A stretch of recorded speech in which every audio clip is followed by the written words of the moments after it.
This one is really for the men. Actually, this was a suggestion that was made by a friend of mine who, when I told him sort of my outlook on these things, said, you ought to make a video about this because this is common to man and men. So here's the story. This one is about spotting and avoiding the 30+% of women who have a low grade to active contempt for men. Any self-respecting man does not want to date that kind of woman who carries around a chip on her shoulder or low-grade contempt for the opposite gender. I think that should go without saying, but it seems strange today that we would have to sort of preface that, but there it is. So any man who's been on dating sites at all will be aware of the fact that, let's say, 70%, it seems, of women within a Midwestern, not red state, not purple state, not red state or blue state, but purple state city, 70% of women would list themselves as liberal, maybe even 80%. And if you either choose not to date or you have to understand and unpack what they mean by that, not because you have an interest in elections and red, white, and blue and Yankee Doodle Dandy, but to avoid what I'll call social justice Suzie, the kind of person who would make your life hell because she treats you and views you as a little bit better than a stray dog.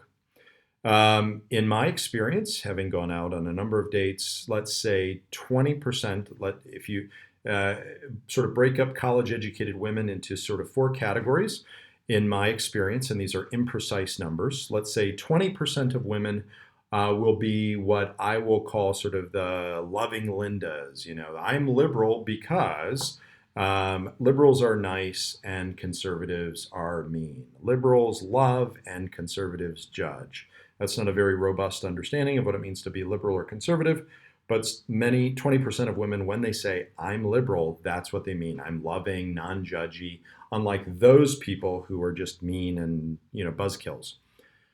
The 30% of women who self-identify on dating sites as liberals will be let's call them the virtuous Valeries of the bunch. It's a subset of the social justice paradigm. 30% would be virtuous Valeries who would say something like, I'm liberal because liberals are smart, they're educated, they're well regarded by the celebrities and chattering class, the political influencers, Hollywood celebs, rock stars. So the cool people are liberal and smart and sophisticated and have a good command of the English language. And conservatives are backward, are inbred, 5th grade education, missing 30% of their teeth, and I'm not them, so I must be liberal. So that accounts for 50% of the people, women who self-identify as liberal on dating sites. And then let's say there are big government Brendas. 30% of women who self-identify as liberal would say that the reason that they're liberal, if you talk to them, is there are a lot of social problems, and for every social problem, the way to handle that is to pay more taxes, to start more programs run by government bureaucrats to fix the problem, or at least to mitigate it, to mollify it, and so forth. So these would be your, Bill Clinton-esque Democrats. They don't have a contempt for anyone. They just believe governments, whatever the problem is, government's the answer. Those first 3 types of liberals, somebody who's a libertarian or a conservative or independent-minded guy, can at least have a respectful conversation or dialogue with.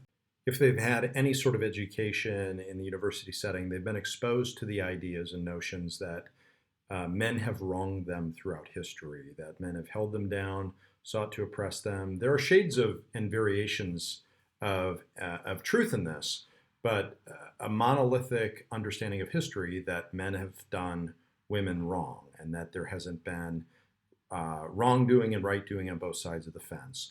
All of the categories of women will have been exposed to in some way, shape, or form variations on this theme, but this first 3 set of liberal women will at least be willing to give a guy a fair shake and engage in reasonable dialogue and logical discourse and believe in sort of the principles of fair-mindedness and willing to be sort of introspective. But then you come to the category 4, which would be sort of the true social justice Suzies, 20% of the population of women on dating sites. Let's say they may not necessarily have pink hair or all work in HR, but they spend a lot of time in academia, especially in cities. You'll see them on the dating sites. If you voted for fill in the blank, Trump, DeSantis, anybody who's not utterly left of center, I hate you, swipe left, I despise you, just vilification and contempt for everybody who doesn't think exactly like them. And this group of women oftentimes are well educated, articulate, have professional jobs, but when push comes to shove, they view men as vermin, as engines of social pathology. Wherever there is a social problem, it was started by men and perpetuated by men in their refusal to fix the problem. In addition to their very oversimplified view of gender and men are the bad guys, the evil empire, and women have been the rebel alliance, Star Wars sort of dichotomous, all good, all evil. The social justice Suzies also take that overly simplistic framework and apply it to nations and cultures. So, in other words, the United States, rather than having done many good things in the world, but some checkered pasts and embarrassing moments and shameful moments, they tend to view everything as all good, almost like splitting in borderline personality disorder.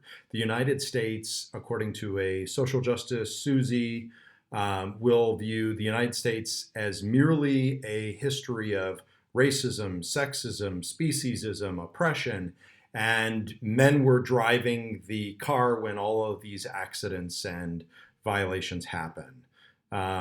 They're not able to look at nations as a mixture of good and bad and genders as a mixture of good and bad.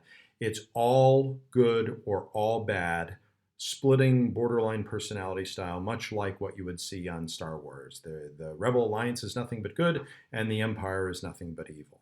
So these women take a very negative view of history, of nations, of cultures, of genders, and just foist it upon you.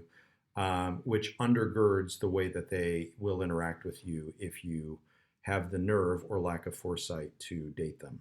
What is quite ironic is these women would want to date men, presumably the people that they allege are responsible for every social ill and every pathology, but nonetheless, they'll make an exception for you as being the sweet and cute version of Darth Vader. Why this is relevant is any self-respecting man who wants a mutually respectful relationship with a member of the opposite sex will not tolerate having his humanity degraded by a woman who despises him and treats him with low-grade contempt because she views his very humanity as sinister, villainous, duplicitous, and so forth. So when it comes to sort of the dating world, in a nutshell, the best way to deal with social justice Suzie is just to avoid her altogether because she has such a derangement syndrome when it comes to the opposite sex. You will not be able to debug it with logic because she knows what she knows what she knows, and you are signing up to be beaten and mistreated emotionally and so forth. Best just to figure out who she is and move on. The other types of liberal women presumably would be women that you can reason with, have a reasonable interchange with, would be open to a relationship of mutual respect. I can disagree with a woman who sees government as the answer to every social problem, but if she fundamentally views me as a special kind of vermin because of my gender, out of self-respect, I will choose not to have anything to do with her, let alone date her, buy her dinner, and waste my time with her.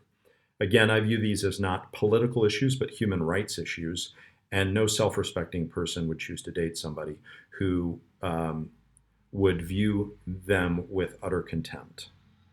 So that is dating dilemma number 2 solved, and the solution is to avoid all such women. And by extension, the opposite would be the case for men that operate in this paradigm.